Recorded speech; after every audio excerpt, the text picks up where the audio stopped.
as we were talking and discussed about the book Adab Al Mufrad, inshallah we will continue.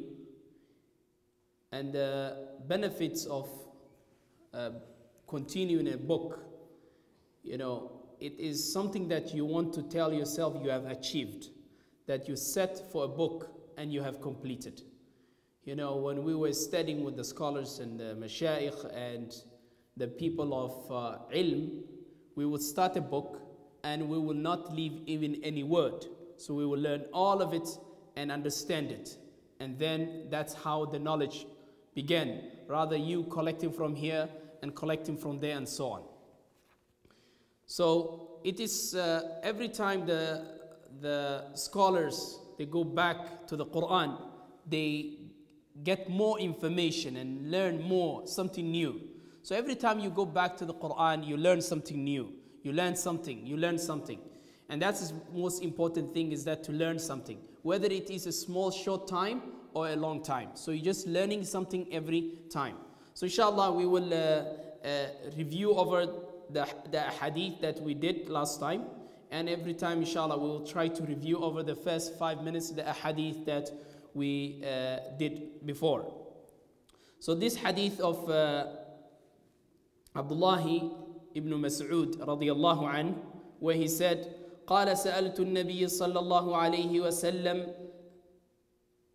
I asked the Messenger of Allah, Rasulullah sallallahu alayhi wa sallam, أي الأعمال أحب إلى الله, which a'mal, which deeds are more beloved to Allah subhanahu wa ta'ala, which deeds Allah subhanahu wa ta'ala loves more. أحب إلى الله عز وجل, قال الصلاة على أوقاتها, which is most difficult. Praying the time, you know, praying the time, the appropriate time, the appropriate that the salah time was made. This is the most difficult, you know, upon the Muslims. You know, you're always going to have some kind of a delay in your salah and so on. But we should try to pray the salah, because this is what Allah subhanahu wa ta'ala, pray the time, the appropriate time that Allah subhanahu wa ta'ala loves. ثم, then he said, what is after that? ثم بر الوالدين, being righteous and dutiful to the parents. قلت ثم أي, then what is after that? قال ثم الجهاد في سبيل الله. And then he said that the jihad fi sabilillah, the fighting in the part of Allah, or fighting the course of Allah subhanahu wa ta'ala. حدثني بهن. And if the Prophet ﷺ, if he would go and continue, he would have continued more and more. If I would ask for more, he would have continued more. So let's go to the next hadith which we covered. حدثنا Abdullah also ibn Mas'ud, this one also told us, Abdullah ibn Umar قال رضي الرب في رضي الوالد وسخط الرب في سخط الوالد. Allah subhanahu wa ta'ala becomes, his anger, his wrath becomes upon the person that the parent are displeased with them. So when the parent, the father, your father is displeased with you, then Allah subhanahu wa ta'ala is displeased with you. So you have to maintain not to displease your parents then, because Allah subhanahu wa ta'ala will be displeased with you. If your parents are displeased with you, then Allah subhanahu wa ta'ala becomes displeased with you, and you will get the sakhat, the anger of Allah subhanahu wa ta'ala, the wrath upon, you will have the wrath of the anger of Allah subhanahu wa ta'ala. Now we also covered some of birrul being dutiful to the mother, which is the Prophet sallallahu alaihi wasallam discussed in many ways, and there's different narrations. There's also several different narrations and narrators that who narrated in a different, just little bit different coding of the words. Just different also narrators came to the Prophet ﷺ and asked for advice, and this is the advice that the Prophet ﷺ gave them. So this hadith, we learn from that the importance of birrul walid, being dutiful to the mother. It's very important for us to be dutiful to the parents, and this is how we are going to continue and so on. So the Prophet ﷺ was been asked also, this hadith is also narrated by Abu Hurairah, and it also goes on in a different way, and it was asked by different Sahabi. عن أبي هريرة رضي الله عنه قال قيل يا رسول الله من أبر, who should I be dutiful to? قال أمك قال ثم من, then who should I be dutiful again to? Then he said your mother. And then who should I be dutiful to? Then he said then your mother. Then he said who should I be dutiful to? Then he said the fourth time your father. So 3 times the Prophet ﷺ repeated that. And there's also another similar hadith of the Prophet ﷺ, which was also narrated by عن أبي هريرة رضي الله عنه. أتى رجلا النبي صلى الله عليه وسلم, a man came to the Prophet صلى الله عليه وسلم. He said, ما تأمرني, what can you command me? What can you order me? What can you tell me? I need something. قال بر أمك, being dutiful to your mother. ثم عاد, then he repeated again. فقال بر أمك, then he repeated, okay, who should I be more dutiful to?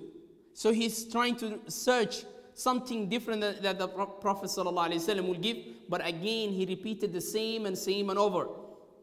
Again, similar thing that Abu Hurairah narrated or was told by Abu Hurairah, he repeated again the same one. And this is what we need to teach our children, and it's very important that we benefit from this. So these are 3 ahadith which are, both of them are indicating about asking the Prophet ﷺ, who should I be dutiful? Who should I be dutiful? And the Prophet ﷺ keep repeating back the same answers and giving them the same answers.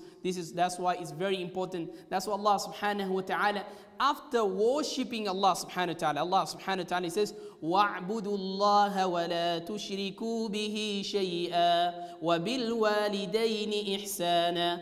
Another ayah, Allah subhanahu wa ta'ala said, وَقَضَى رَبُّكَ أَلَّا تَعْبُدُوا إِلَّا إِيَّاهُ وَبِالْوَالِدَيْنِ إِحْسَانًا. You see, Allah subhanahu wa ta'ala keep repeating back. This is how, important it is for us to be dutiful to our parents. So Allah subhanahu wa ta'ala keep repeating back and so on.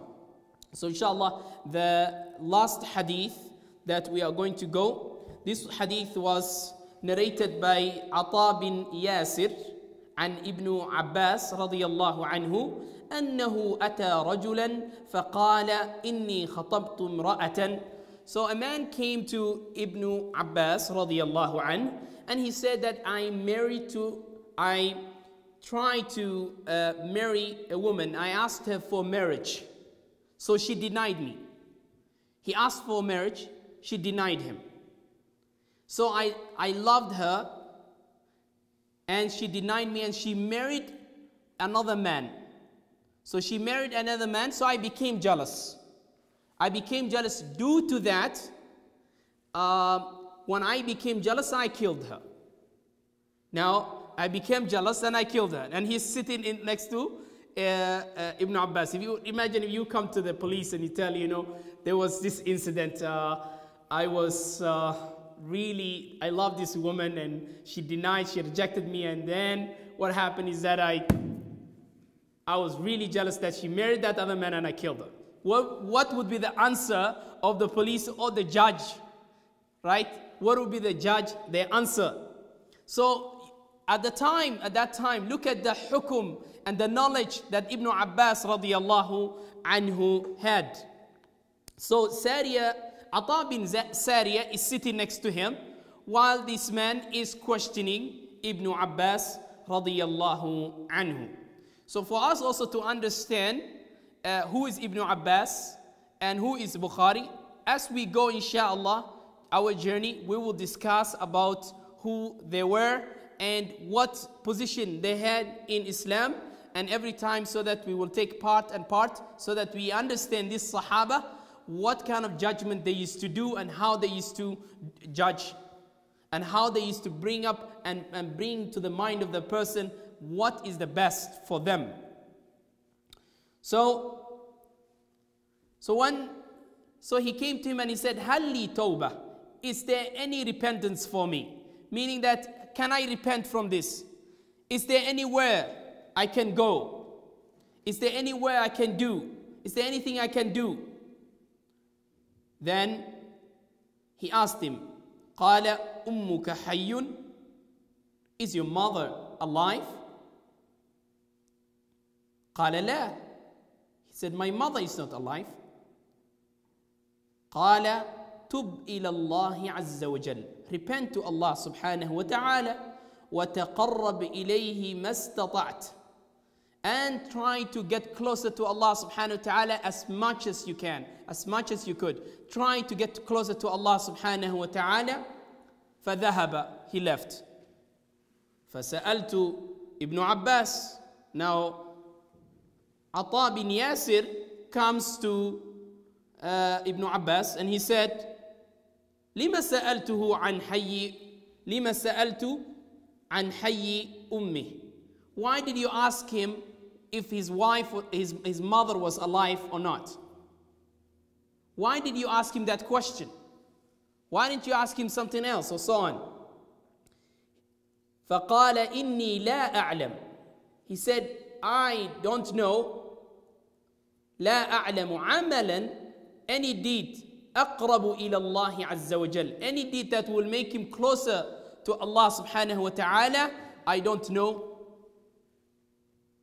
من أجل ذلك, we need to do a lot of being righteous and dutiful to the parents. And inshallah, next week also we'll discuss about the three men who have got lost and what happened to them when they got lost. So three men that the Prophet sallallahu alaihi wasallam, that he talked to the Sahaba about them, and they had some beautiful characteristics when it comes to parents. So inshallah, we'll talk into our next session.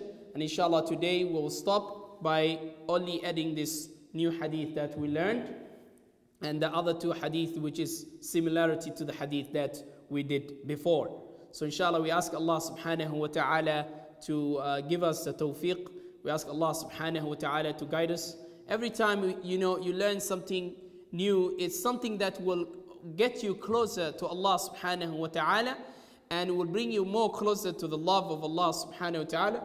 That's why it is very important that we take advantage of this beautiful time and also benefit and call our parents and families and participate in this term of learning and in this book that which has a lot of golden hadith that we can absolutely bring life to our lives. We ask Allah subhanahu wa ta'ala to give us the tawfiq. وَجَزَاكُمُ اللَّهُ خَيْرًا إِلَى حُسْنِ اسْتِمَاعِكُمْ. So inshallah, next week we'll discuss about some of the things that we talked and few hadith inshallah. وَجَزَاكُمُ اللَّهُ خَيْرًا إِلَى حُسْنِ اسْتِمَاعِكُمْ. وَالسَّلَامُ عَلَيْكُمْ وَرَحْمَةُ اللَّهِ وَبَرَكَاتُهُ.